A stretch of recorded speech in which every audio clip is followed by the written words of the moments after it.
Madame la présidente, monsieur le garde des Sceaux, madame la rapporteure, mes chers collègues, chaque année dans notre pays, plus de 300 000 couples se séparent par divorce ou par dissolution de PACS. Ces temps de rupture conjugale peuvent être compliqués et difficiles à gérer, notamment lorsque la séparation est conflictuelle et lorsque des enfants sont issus de l'union. La question qui nous est posée à travers ce texte est celle du mode de garde de l'enfant. Ce sujet, qui relève des modalités d'exercice de l'autorité parentale, peut être particulièrement sensible. Il anime souvent, malheureusement, de nombreux contentieux au sein des juridictions. En cela, je tiens à saluer le texte de notre collègue Élisabeth Doineau, qui nous invite à nous pencher sur ce sujet et à nous interroger à la fois sur notre droit positif, mais également sur son application. Je tiens également à remercier la rapporteure Marie Mercier pour son travail dans un temps contraint, avec des auditions qui ont été précieuses pour nous livrer la vision des associations, des professionnels, mais également des personnes concernées au premier chef, les parents. Cette proposition a le mérite de vouloir rappeler qu'en cas de séparation, un enfant doit pouvoir entretenir des relations personnelles avec ses deux parents de manière régulière.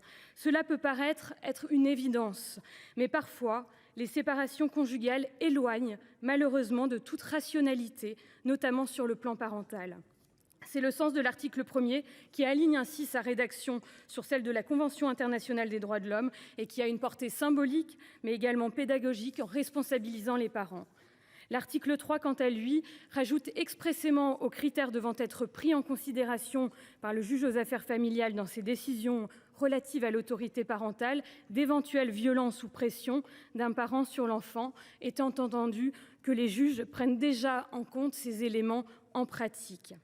Concernant le dispositif de la résidence alternée proprement dit, qui était prévu initialement dans l'article 2 du texte, je suis favorable au texte qui est issu de la commission et qui le supprime.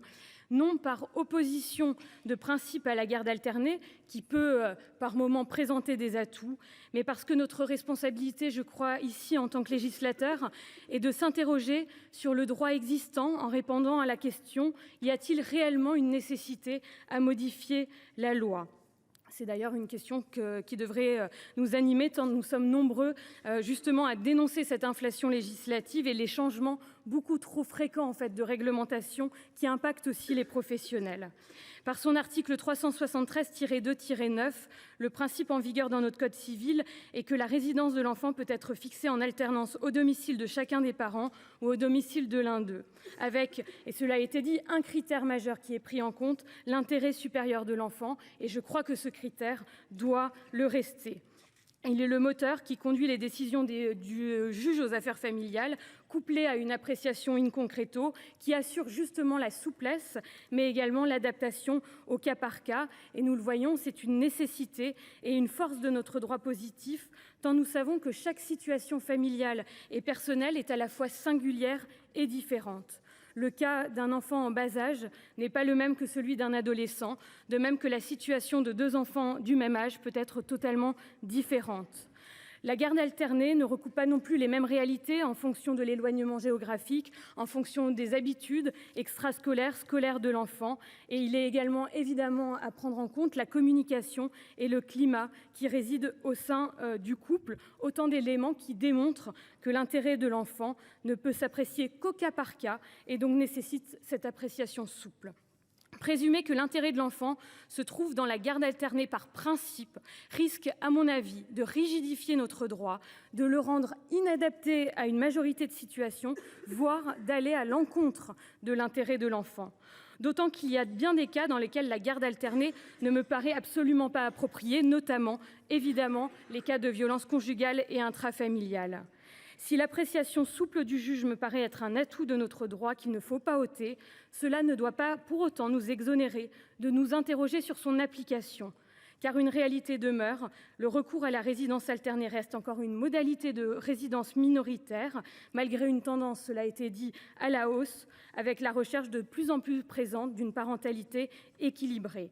Il nous faut entendre les sentiments exprimés par des parents, notamment des pères de famille, qui vivent certaines décisions comme une injustice. Il nous faut entendre le besoin de connaître les raisons qui ont motivé une décision de garde. Ceci est d'autant plus vrai que dans notre pays, les délais de traitement judiciaire sont particulièrement longs en matière familiale, une lenteur qui est difficilement compatible avec une évolution rapide d'un enfant.